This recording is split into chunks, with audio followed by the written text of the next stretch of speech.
Nah, sama lah nih kalau teman-teman yang punya pengalaman utang bank ya, utang riba itu kan mesti ada rasa begini. Ya, well, bisnisnya lagi hebat-hebatnya yo modal kurang yo wajar. Nyaure kan gampang, sebulan ketok batine sakmene kena go nyaur kan ngono rata-rata. Bener enggak? Rata-rata begitu orang pinjaman ribawi itu rata-rata kalau untuk bisnis itu bayang-bayangnya tadi kayak bayang-bayang setan. Dan seolah-olah semuanya akan lancar-lancar saja ya.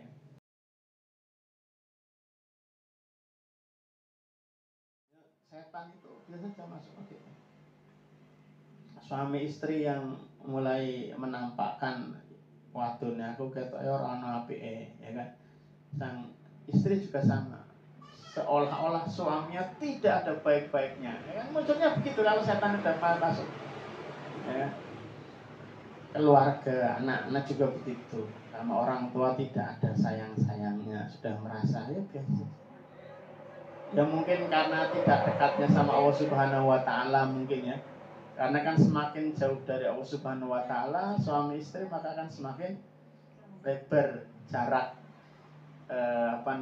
hubungan antara pasangan. Ditambah kemudian tidak ada amalan-amalan yang kemudian dibaca bareng-bareng bersama untuk zikirnya, sholatnya, biasa-biasa saja. Ya sudah, sangat rentan sekali. Dan bagaimana caranya? Cara setan membisiki manusia, ya tadi dengan khawatir, membungkus keburukan dengan kebaikan.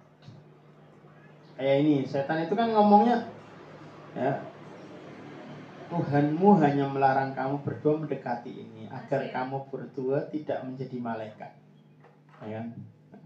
Dan tidak menjadi orang yang kekal. Nah, ini kan luar biasa. Iming-iming setan itu kan begitu. Ya, sama lah nih kalau teman-teman yang punya pengalaman utang bank ya, utang riba itu kan mesti ada rasa begini. Ya, well, bisnisnya lagi hebat-hebatnya yo modal kurang yo wajar. Nyaure kan gampang, sebulan ketok batine sakmene kena go nyaur kan ngono rata-rata. Bener enggak? Rata-rata begitu orang pinjaman ribawi itu rata-rata kalau untuk bisnis itu bayang-bayangnya tadi kayak bayang-bayang setan. Dan seolah-olah semuanya akan lancar-lancar saja ya. Nyanda habis, pokoknya ngerti hitung-hitungnya nyanda. Tapi kan masalahnya rezeki itu tidak kalkulasi seperti tadi. Seperti kalkulator yang 1 tambah 1 2. Karena rezeki itu kadang ya kayak hitungannya KPU kan gitu.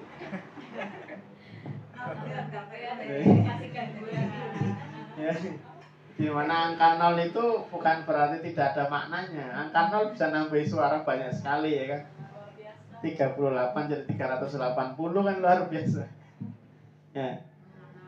Jadi gitu ya sekalian Allah Subhanahu wa taala. Jadi pertama was-was. Kenapa kemudian kita harus berlindung kepada Allah dari godaan setan. A'udzubillahi minasyaitonir rajim. Itu harus dalam semua aspek itu kita harus meminta kepada Allah, mengawali dengan bismillah dan sebagainya. Itu salah satunya untuk menghindari setan. Termasuk salam, masuk rumah itu salam dan sebagainya itu kan bagian dari itu. Karena dulu pernah ada ya kisah ini masyhur kelihatannya. Ada suami yang pergi dari rumah, dia lupa nggak salam ya. Masuk pun nggak salam. Ternyata setelah masuk dia keluar sebentar, yang keluar itu pertama suaminya. Tapi yang masuk itu yang kedua nggak berlaku. Suaminya masuk terus tiba-tiba pengen sama istrinya, digaulilah dengan istrinya. Ternyata yang masuk kedua adalah jin. Kan kisah masyhur. Ya, yang kedua nggak pakai salam, nggak apa langsung. Ini contoh saja nyata. Ya. Nah, dan setan itu tabiatnya sama. Dan dia bersumpah kepada keduanya, sungguh ini saya termasuk para penasihatmu. Dia kan penasihat yang baik, seolah-olah ngiming-ngimingi dengan sesuatu yang luar biasa. Ini jadi PR kita di keluarga ya. Supaya apa? Supaya tidak kemudian mudah untuk peluang-peluang masuknya setan membisiki kita dengan bisikan-bisikan yang nggak benar itu harus kita maksimalkan. Contoh yang terjadi apa? Bisikan setan kepada orang-orang yang pelaku maksiat itu kan dengan narasi Allah itu kan Maha Pengampun. Ya apa-apa, sebanyak apapun dosa kamu itu pasti akan diampuni. Nah, ini kan kurang pas itu. Kalau orang bermaksiat kabarnya kok begitu, ya dia biasa saja dengan maksiatnya. Bahkan ada seorang kemarin itu seorang di perusahaan karaoke ya kan, ada pengajiannya ya, LC-nya itu setiap pekan sekali pengajian misalnya. Ada ustadznya juga siraman rohani. Lah apa yang terjadi? Ya dia akan bangga dengan dosa-dosanya seolah-olah setelah itu selesai. Nah ini setan juga main sorakai piye maneh nyatan. Sing halal digolek angel, sing haram-haram po ya kan. Sing penting kan ono tobaté.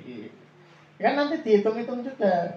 Sampean kan maksiatnya sekali, engko kan tobat, engko maksiat maneh. Terus rakai sapa ngerti pas.